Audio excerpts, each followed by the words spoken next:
Hello বন্ধুরা, তোমরা সবাই কেমন আছো? মুই কিন্তু ভালো আছি। মোর কথা তোমরা কোনো সময় জিগাও না।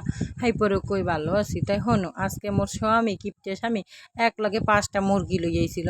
হাইপর মুই 5টা মুরগিতে একটা মুরগি কাটছিলাম আর কয়টা বিকেলবেলা কাটবো সেই লেগে ফ্রিজে ভরিয়ে দিলাম।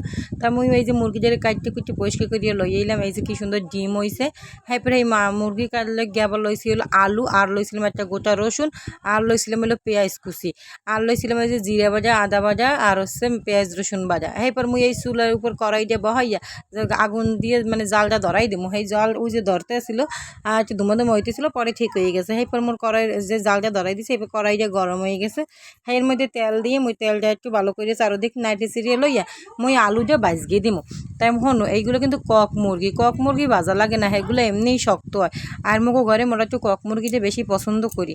হ্যাঁ লেগে আর এই কক মুরগিটা একটু জাল জাল করে রান্না করলে এত মজা লাগে, হ্যাঁ ধারণার বাহিরে। আর ককি কিন্তু প্রচুর তেল হয়, এর লেগে তেল অল্প দিতে হয়। দরকার পড়লে পরে দেওয়া যায়, কিন্তু আগে কতগুলো তেল দিয়ে ববা না। হ্যাঁ পর এই যে মুই আলুগুলো বাজ গেলাম একটু হলুদ লবণ দিয়ে ভালো করে একটা আলুগুলো লাল লাল করে বাজ গেলাম অনেকক্ষণ বইয়া।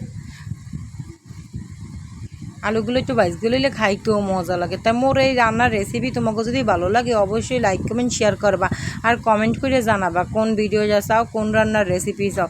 মই তো টুকটাক ভালোই 2-1টা রান্নার রেসিপি পারি, তোমাকে মধ্যে হয়তো বা তোমাকে মতন অত ভালো পারি না, হ্যাঁ পরেও চেষ্টা করি। তা এরপর মুই আলু কাজা ভাজকে উড়িয়ে লইছি। হ্যাঁ পরে একটু তেলে মুই গরম মশলা আর এলাইচ আর দিলাম 2টা তেজপাতা দিয়ে একটু গরম করে হেয়ার মধ্যে কতক্ষণ পেঁয়াজ কুচি দিয়ে পেঁয়াজগুলো একটু হালকা হালকা ভাজা ভাজা হয়ে বুঝাইবে পর মুই সেই তেলেই এবার ময় মশলাগুলি দিয়ে দিব।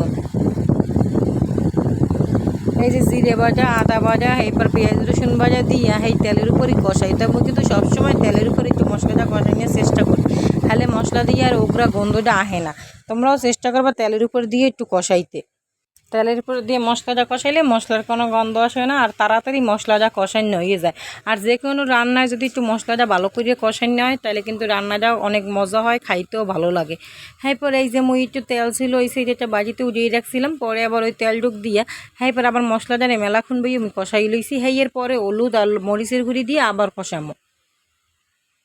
তাই মোর এই রান্নাগুলো তোমাকে কার কার দ্বারা ভালো লাগে একটু কইও। আর হনো এই ক্যামেরাটা লড়ার কারণ হলো মুই এক হাতে ক্যামেরা আর এক হাত দিয়ে মুই দিতেছিলাম, হের লেগে মোর ক্যামেরাটা লড়ছে।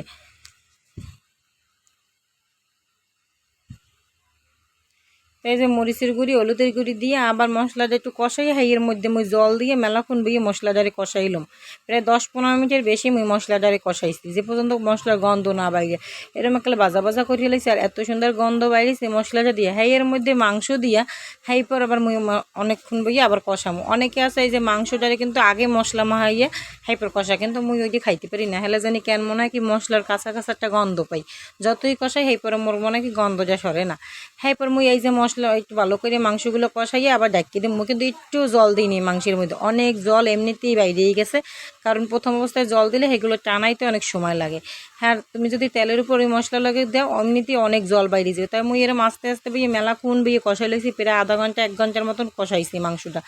হ্যাঁ এরপর মুই এবার মাংসটা ভালো করে কষাইয়া এরপর প্রেশার কুকারে দিয়ে সিটি দিয়ে ফের লাস্টে গরম মশলা দিয়ে নামাই লইছি। এই যে মোর মাংসের